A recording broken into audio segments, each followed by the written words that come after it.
देश के सबसे अमीर उद्योगपति मुकेश अंबानी की रिलायंस इंडस्ट्रीज के लिए 20 जुलाई 2023 की तारीख बेहद खास रही। स्टॉक एक्सचेंज पर स्पेशल ट्रेडिंग सेशन में रिलायंस इंडस्ट्रीज से अलग हुई कंपनी जियो फाइनेंशियल सर्विसेज के शेयर के वैल्यू को डिस्कवर किया गया। बाजार ने स्पेशल ट्रेडिंग सेशन में जियो फाइनेंशियल सर्विसेज का प्राइस वैल्यू 261 रुपए पर शेयर डिसाइड किया। इसी के साथ मुकेश अंबानी की रिलायंस ग्रुप की एक और कंपनी शेयर बाजार का हिस्सा बन गई। बाजार को अनुमान है कि स्टॉक एक्सचेंज पर लिस्टिंग इसके ऊपर के भाव पर होगी। ग्रे मार्केट में शेयर ट्रेड करने लगा, यानी निवेशकों के दोनों हाथों में लड्डू है। अब बाजार को जियो फाइनेंशियल सर्विसेज के स्टॉक एक्सचेंज पर औपचारिक लिस्टिंग का इंतजार है। फिलहाल ये सभी इंडेक्सेस में शामिल रहेगी, जिसमें रिलायंस इंडस्ट्रीज शामिल है। जियो फाइनेंशियल सर्विसेज के स्टॉक एक्सचेंज पर औपचारिक लिस्टिंग से पर्दा रिलायंस इंडस्ट्रीज की एजीएम बैठक में उठने की उम्मीद है और चेयरमैन मुकेश अंबानी एजीएम में लिस्टिंग की तारीख का खुलासा करेंगे। जियो फाइनेंशियल सर्विसेज हासिल करने के लिए निवेशकों में बेहद एक्साइटमेंट भी देखी गई। इसके शेयर को हासिल करने के लिए इन्वेस्टर्स ने जमकर रिलायंस के शेयर खरीदे, क्योंकि कंपनी ने ऐलान किया था कि इन्वेस्टर्स को हर एक रिलायंस के शेयर के एवज में जियो फाइनेंशियल का एक शेयर दिया जाएगा। जिन निवेशकों के पास 19 जुलाई तक रिलायंस इंडस्ट्रीज के जितने शेयर थे, उतने ही उन्हें जियो फाइनेंशियल के शेयर डीमैट अकाउंट में क्रेडिट कर दिए जाएंगे।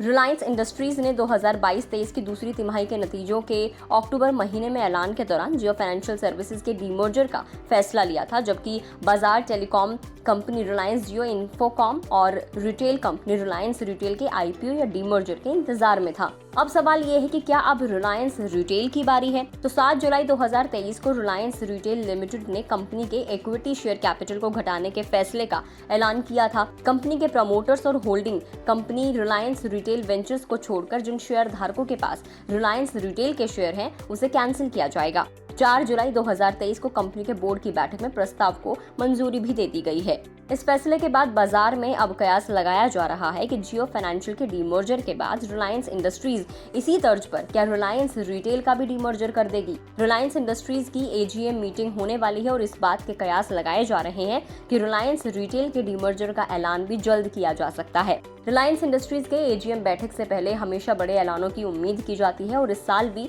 रिलायंस इंडस्ट्रीज की बैठक से बड़ी घोषणा की उम्मीद की जा रही है। अगस्त में रिलायंस इंडस्ट्रीज के एजीएम की बैठक होने वाली है।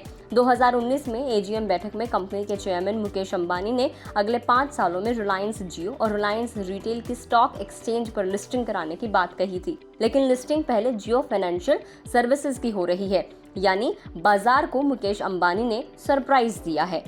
लंबे समय से रिलायंस जियो की लिस्टिंग के भी कयास लगाए जा रहे हैं। 2016 में टेलीकॉम कारोबार को लॉन्च करने वाली रिलायंस जियो महज 7 सालों में भारती एयरटेल और वोडाफोन आइडिया को पछाड़ते हुए देश की सबसे बड़ी टेलीकॉम कंपनी बन गई है। मुकेश अंबानी जियो में 33% हिस्सेदारी 13 निवेशकों को बेच चुके हैं। आपको बता दें कि हिस्सेदारी उन्होंने कोरोना काल के दौरान 2020 में बेची थी।